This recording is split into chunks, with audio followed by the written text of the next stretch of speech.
வணக்கம். தாய் டிவியின் உலக நிலவரங்களுடன் இணைந்திருக்கின்றீர்கள். அமெரிக்காவிற்கும் ஈரானுக்கும் இடையில் ஜெனீவாவில் நடைபெற்ற 12 மணி நேர பேச்சுவார்த்தைகள் அடுத்த 60 நாட்களில் இறுதி ஒப்பந்தம் எட்டுவதற்கான ஒரு விடயம் குறித்து பேசப்பட்டிருக்கிறது. ஆனால் இஸ்ரேல் தெற்கு லெபனானில் இருந்து முழுமையாக விலக மறுத்ததால் இந்த 60 நாள் போர் விடயம் என்பது இன்னும் தொடங்கவில்லை என்று ஈரானுடைய வெளியுறவு அமைச்சர் அப்பாஸ் ஆராக்சி தெரிவித்திருக்கின்றார்.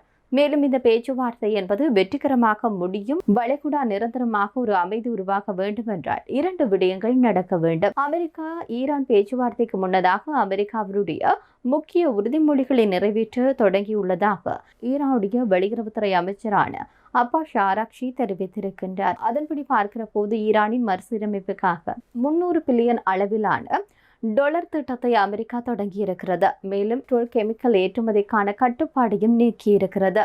கடற்படை முற்றுகையும் நீக்கியிருக்கிறது. மேலும் ஈரானுடைய சில முடக்கப்பட்ட சொத்துக்களையும் விடுவித்திருக்கிறது.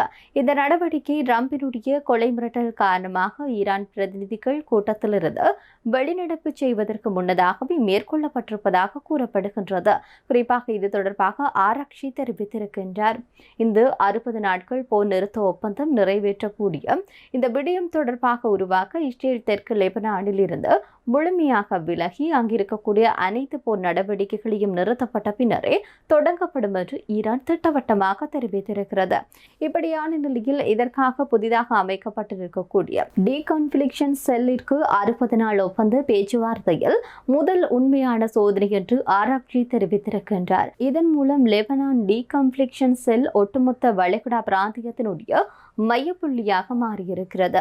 இஸ்ரேல் பாதுகாப்பு அமைச்சர் ஹாட்ஸ் கூறுகின்ற போதும் லெபனானில் இஸ்ரேல் ராணுவம் கைப்பற்றி தன்னுடைய கட்டுப்பாட்டில் வைத்திருக்கக்கூடிய பகுதியிலிருந்து இஸ்ரேல் விலகாது என்று தெரிவித்திருக்கின்றார். மேலும் அமைச்சரான பென் கிவர் ஒரு அங்குலம் கூட விலக மாட்டோம் என்று சொல்லி எச்சரிக்கை விடுத்திருக்கின்றார். இது அமெரிக்கா ஈரான் மத்தியில் உருவாகி இருக்கக்கூடிய இந்த இடைக்கால ஒப்பந்தத்தினுடைய முதல் விதியை மீறுவதாக கூறப்படுகிறது. 60 நாட்களுக்கான ஒரு அமைதி ஒப்பந்தம் தொடங்குவதற்கு முன்னரே தடை ஏற்படுவதற்கான மிக முக்கியமான ஒரு குற்றம் சாட்டாக இது இருக்கிறது. இது அமெரிக்கா ஈரான் இடையில் இருக்கக்கூடிய இந்த முன்னேற்றத்தில் எட்டப்பட்டிருக்கக்கூடிய முன்னேற்றத்தில் மிகப்பெரிய ஒரு தடையாக மாறியிருக்கிறது. இதே வழியில் அமெரிக்கா ஈரான் அமைதி பேச்சுவார்த்தை ஒப்பந்தத்தில் மிகப்பெரிய பிரச்சனையாக இருப்பது இஸ்ரேல் என்று கூறலாம். ஈரானின் போரில் இஸ்ரேலுக்கு ஈரானுடைய வலிமையை மொத்தமாக குறைக்க வேண்டும். அதேபோல் லெபனானில் ஈரானுக்கு ஆதரவாக இருக்கும் ஹிஸ்புல்லா அமைப்பை மொத்தமாக அழிக்க வேண்டும் என்பதுதான் இஸ்ரேலுடைய குறிக்கோளாக இருக்கிறது. இதற்காக லெபனான் தலைநகர் பெய்ரூட் வரையில் இஸ்ரேல் தாக்குதல் நடத்தி வருகிறது. இந்த அமைதி பேச்சுவார்த்தையின் மூலம் இரண்டுமே நடக்காது என்பதனால் இஸ்ரேல் தொடர்ந்து தாக்குதலை நடத்தி வருகிறது. ஜெனீவாவில் இரு நாடுகளுக்கு மத்தியில் கடந்த 12 மணி நேர கூட்டத்தின் இறுதியில் இஸ்ரேல் தெற்கு லெபனானில் இருந்து முழுமையாக விலகி இஸ்ரேல் ராணுவத்தை மொத்தமாக வெளியேற்ற வேண்டும் என்ற முக்கிய இலக்குடன் தான் இந்த லெபனான் டீகான்ஃபிளிக்ஷன் செல் உருவாக்கப்பட்டிருக்கிறது.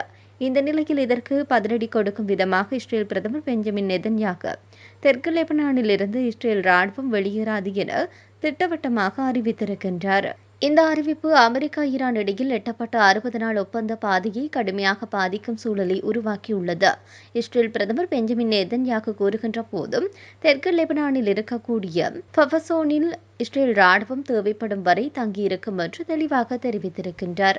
இது வடக்கு எல்லைப் பகுதியில் வசிக்கும் இஸ்ரேல் மக்களையும் அந்த நாட்டில் அனைத்து குடிமக்களையும் பாதுகாப்பதற்காக எடுக்கப்பட்ட முடிவு என்று அவர் கூறியுள்ளார்.